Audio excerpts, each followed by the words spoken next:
Paz do Senhor, meus irmãos. Hoje nós vamos falar sobre as 3 tendas no Monte Tabor.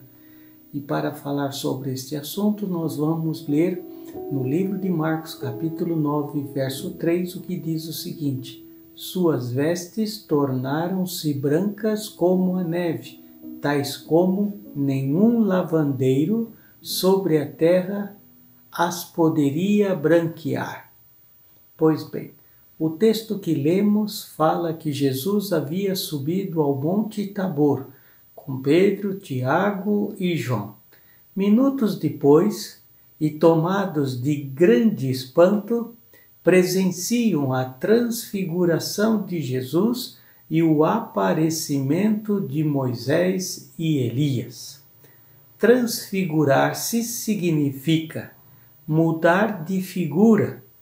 Vale enfatizar que a face de Jesus não transfigurou sua aparência física, mas suas vestes. Esta experiência acontece após Pedro reconhecer diante dos 11 discípulos que Jesus era o Cristo, o Filho de Deus. Essa passagem tem muitas interpretações errôneas a apoiar doutrinas sobre a reencarnação e a manifestação dos mortos. A Escritura Sagrada, contudo, não se contradiz. Toda ela condena doutrinas que apoiam a invocação dos mortos e a necronância. A presença de Elias e Moisés na transfiguração significa que Jesus estava apoiado pela lei, na figura de Moisés, e pelos profetas, representado por Elias, que fora arrebatado em vida, não provando a morte. A palavra de Deus mostra a reação de Pedro ao vivenciar aquela fantástica revelação. Foi imediata, achando realmente ele que eles poderiam ter voltado. Isso está escrito lá no livro de Marcos, capítulo 9, verso 5, que diz o seguinte: Tomando a palavra, disse: Mestre, é bom que estejamos aqui e façamos 3 tendas, uma para ti, outra para Moisés e outra para Elias.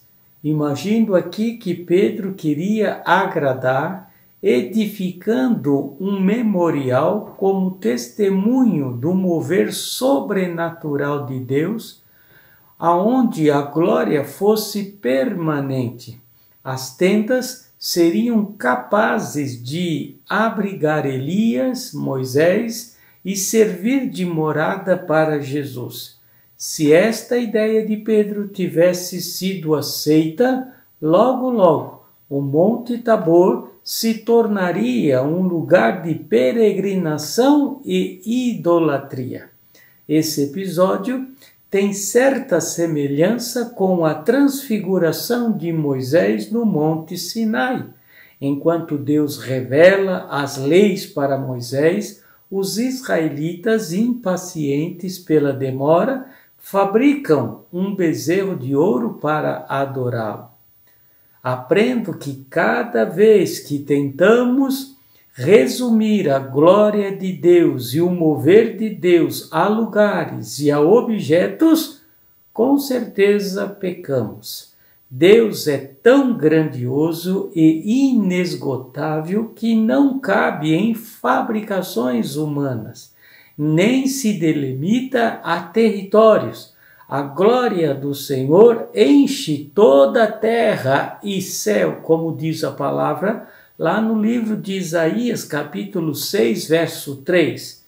E clamavam uns para os outros, dizendo: Santo, Santo, Santo é o Senhor dos exércitos, toda a terra está cheia da sua glória. É claro que ele se revela a porções de povos e lugares, como também está escrito na sua palavra, lá no livro de Êxodo, capítulo 40, verso 34, que diz o seguinte: a glória do Senhor encheu o santuário. No Antigo Testamento, vemos a glória do Senhor habitar na Arca da Aliança. Isso está lá no livro de Êxodo 25. Mas os 2 querubins de ouro que encobriam a arca anunciavam ser ela uma representação do santuário de Deus. Na hierarquia angelical, querubins são contemplação de Deus. Assim, no Antigo Testamento, através da Arca da Aliança, vemos o anúncio de Cristo o revelado.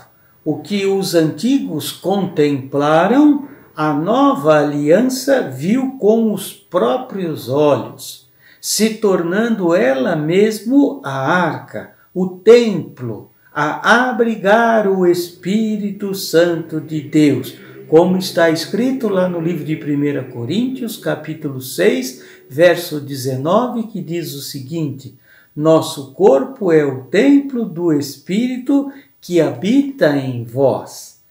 A atitude de Pedro nesta ocasião, no relato do Monte Tabor, mostra uma igreja parada, voltada para o próprio umbigo, interessada em movimentos extraordinários e palavras de homens. E o que Deus tem para a sua igreja, a noiva, é muito, muito, muito mais que isso.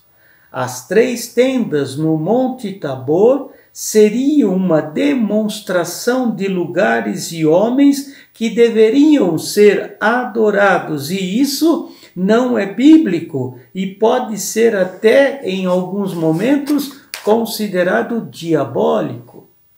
Deus responde a Pedro no livro de Marcos, capítulo 9, verso 7, que diz o seguinte: e desceu uma nuvem que os cobriu com a sua sombra, e saiu da nuvem uma voz que dizia: este é o meu filho amado, a ele ouvi. Ou seja, neste momento, Deus está falando a Pedro: não, Pedro, não é nada disso. Esquece essa história de morar no Tabor e estender as tendas para Elias, Moisés e Jesus. Este só, Jesus, é o meu filho amado, a ele ouvi. Pedro, tudo o que você tem que fazer é ouvir Jesus. Tudo bem, sim, congregar é necessário. Olhe para o monte, lá estão Tiago e João. Isso é necessário, mas está escrito também no livro de Mateus, capítulo 18, verso 20, o seguinte: aonde estiverem 2 ou mais reunidos em meu nome, ali eu estarei. Guarde isso no teu coração. As experiências com Deus, eu preciso tê-las todos os dias. Mas experiências sobrenaturais, como a transfiguração no monte, são em momentos especiais e não são todos os dias. Todos os dias temos que ouvir e estar com os nossos ouvidos atentos à sua voz. Manifestação do sobrenatural são experiências que acontecem quando Deus quer fazer algo extraordinário. Amados, o Evangelho é poder de Deus, e onde tem poder de Deus tem milagres, mas milagres sem transformação de vida, sem arrependimento, não conduzem ao reino de Deus e nem à salvação. Cuidado, Jesus disse em Mateus, capítulo 7, verso 22 e 23, o seguinte: muitos me dirão naquele dia: Senhor, Senhor, não profetizamos nós em teu nome, e em teu nome não expulsamos demônios? Não fizemos muitas maravilhas? E então lhes direi abertamente: nunca vos conheci, apartai-vos de mim, vós que praticais a iniquidade. Queridos, logo após dizer estas palavras, ele prossegue com a parábola da casa na rocha e da casa na areia, enfatizando que o firmamento seguro está reservado aos que ouvem e permanecem firmados sobre a rocha, que é Cristo Jesus. Que os nossos ouvidos e corações, em todo o tempo, estejam atentos à palavra de Jesus, de forma a criar em nós um espírito submisso, reto, inabalável, diante das tentações e das provações do mundo.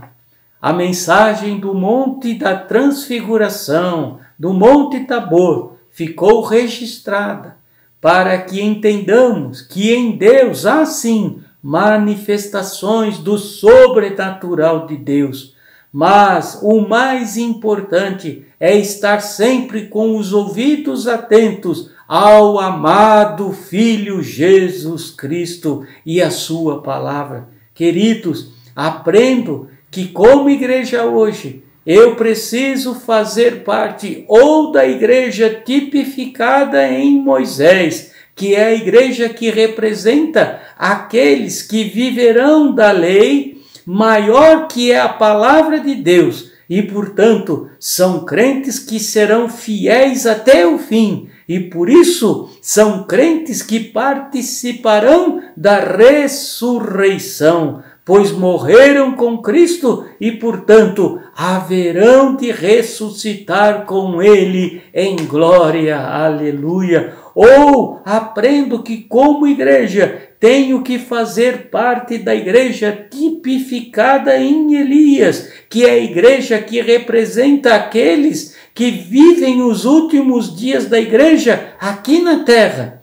sendo fiéis a Deus, e portanto esses precisam ser crentes que vivam a palavra de Deus e andam intimamente em comunhão com Cristo no Espírito Santo, pois esses tempos serão tempos difíceis, trabalhosos, mas estes estarão vivendo em espírito e serão abençoados e não conhecerão a morte, porque quando Cristo voltar, eles serão como Elias, arrebatados, terão os seus corpos transformados e glorificados para encontrar com o Senhor nos ares, não conhecendo assim a morte, e farão parte da igreja arrebatada.